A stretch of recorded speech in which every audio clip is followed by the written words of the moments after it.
Hello, everybody. First, thank you very much for having me on this panel.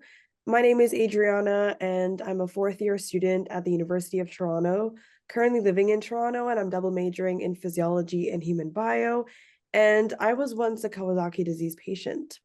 So for nearly every year of my life until I was perhaps 17, I had yearly echocardiogram checkups with my cardiologist, and to this day continue to take my lifelong prescribed aspirin every single evening. And when I was really young, I didn't think much of my yearly checkups or my aspirin. I think it became a sort of standard part of my life, and I think I assumed everybody was living the same way, and of course they weren't. And I think the point at which I became more aware of my life as a patient was when I was around 11 and I was beginning my first period. My mom called my doctor to see if the aspirin prescription should be changed, if I needed to conduct any other tests now, or if I would have some sort of like anomalous experience with my periods. So I became curious about what my childhood illness would mean for my health moving forward and started doing my own personal research through reading and by asking my cardiologist more and more questions with each checkup. I started sneaking peeks at my own echocardiograms, and she began showing me around my own heart. And that was a really fascinating experience for me that kind of drove me forward towards an interest in medicine and health advocacy specifically. And through my research and listening to my mom's stories about the difficulty of my diagnosis, I was conscious of the fact that Kawasaki disease is rather under-researched and awareness of it is quite low. I understood it to be a sort of autoimmune disease that increases risk of acquired heart disease and that it's treated with immunoglobulin and aspirin, but I couldn't find info on its cause or its specific pathobiology. I actually don't think I would have heard of Kawasaki disease if I wasn't a patient myself, and none of my friends who I spoke to about my disease had ever heard of it either. So I was then really interested in searching for opportunities to help spread awareness for it. And through random Googling one day, I discovered the Kawasaki Disease Foundation based in the United States. I filled out their contact form indicating my interest in volunteering however possible, and they linked me to a new initiative that they were starting right at the point that I filled out their form, KDF Youth, which was aimed at involving young patients in online campaigns to spread awareness of the disease.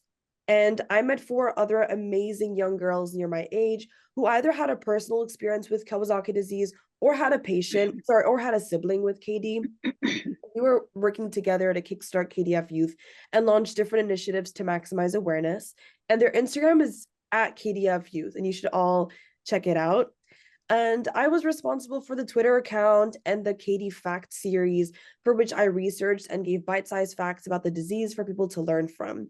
We reached out to patients and their families to share their stories and ran Instagram lives to host doctors and researchers who wanted to speak about the disease. It was a really rewarding experience for me to have been part of such an initiative and to have actively involved myself in learning more about the disease and contributing to improved family awareness.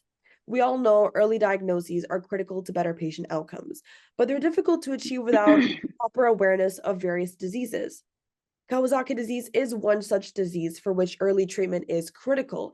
And I am personally incredibly grateful for the speedy efforts of my own physicians, which my mom will speak more on, to diagnose me and get me the treatment I needed. More research is definitely needed on the matter as the cause remains unknown, and research has been mainly focused on treatment outcomes and patient demographics from what I have been seeing.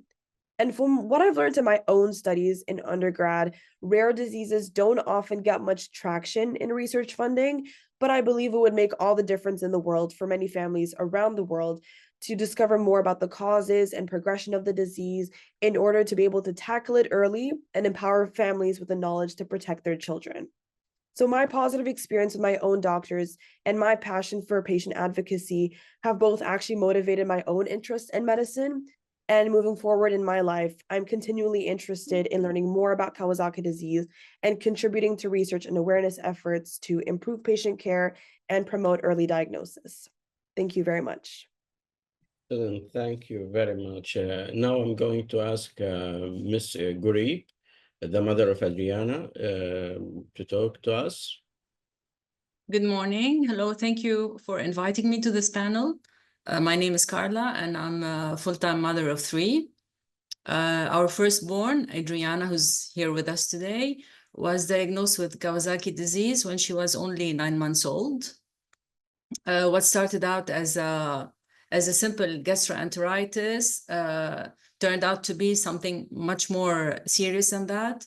She was admitted to hospital for severe dehydration, and she received IV antibiotics, but her blood results were very alarming. Her CRP was very high.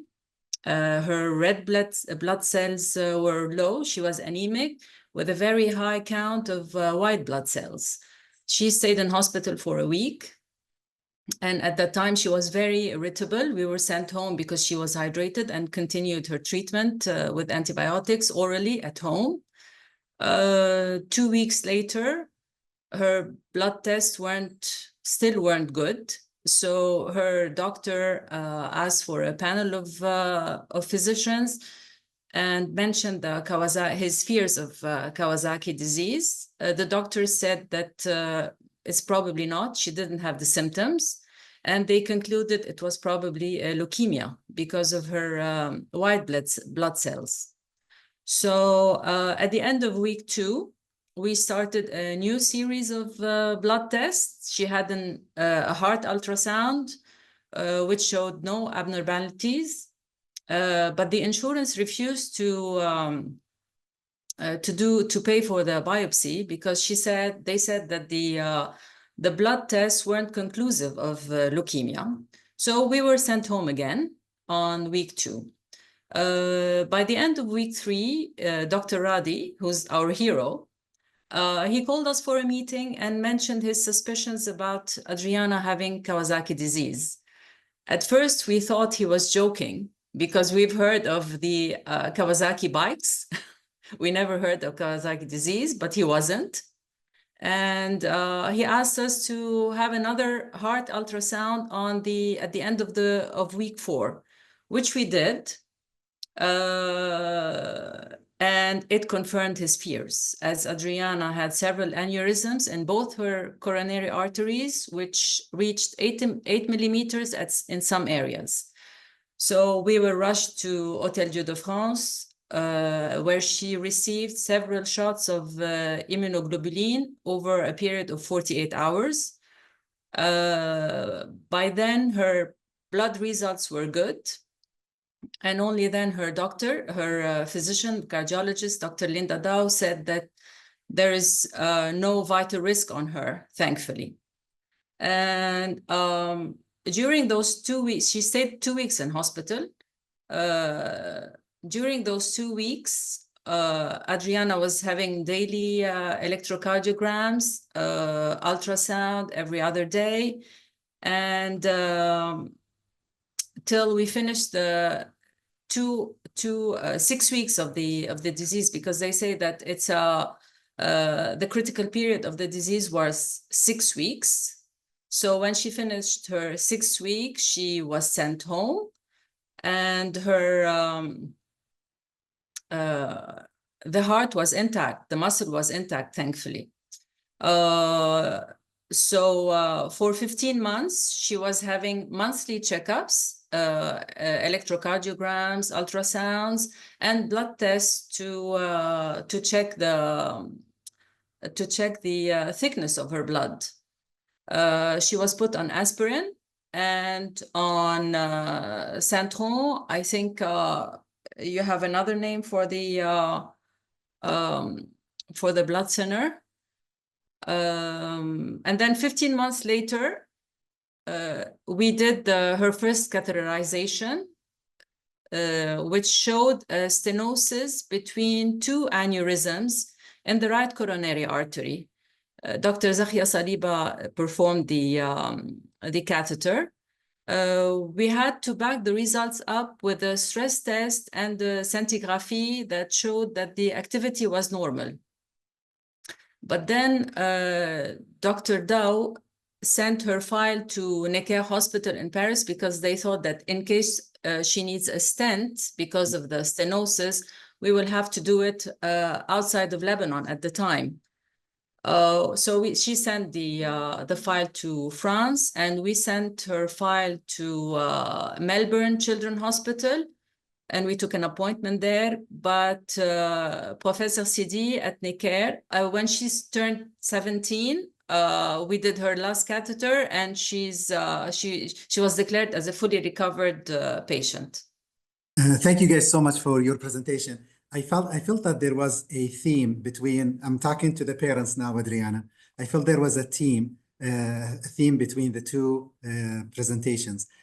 We heard about what I feel like a delayed diagnosis, uncertainty about diagnosis, first time to hear about Kawasaki. So since we have 189 people on the call, or now 190 and climbing, what's your advice to us today when we see new patients? What's your message to the people who are taking care of new patients who presents today with a fever? What things should we be talking to the parents about? If you're asking me, I think in a few words. In a few words, okay. You should doctors should not be shouldn't have high egos and ask other doctors about their concerns. With Adriana's case, we learned always to ask 3 doctors. You know, in Lebanon, we have the French and the American system. So we used to take files to a French doctor, educated doctor, to an American one, and a third party, just to take 2 out of 3 opinions. That's what we learned. And it's always good to ask, because like our doctor, he did not take his decision alone. He asked other doctors, but still he insisted on that, thankfully.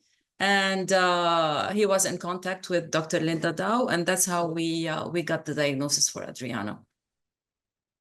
And I would like to add something to Carla's opinion. Just don't dismiss us. Moms know a lot. We are living with them. We know when they had the temperature. We know when they're not well. We know when they're not sleeping. It took for us 6 doctors and a surgeon to admit my son to hospital. So it was really absurd, to be honest with you. Yeah. So if it wasn't for my consistent, God knows what would have happened. Thank you. I hope that one day we will do a medical publication based on patients and families' suggestions. It's a treasure. If it's not written in medical literature, it will not get across easily, but we will do that. It's a promise. Thank you.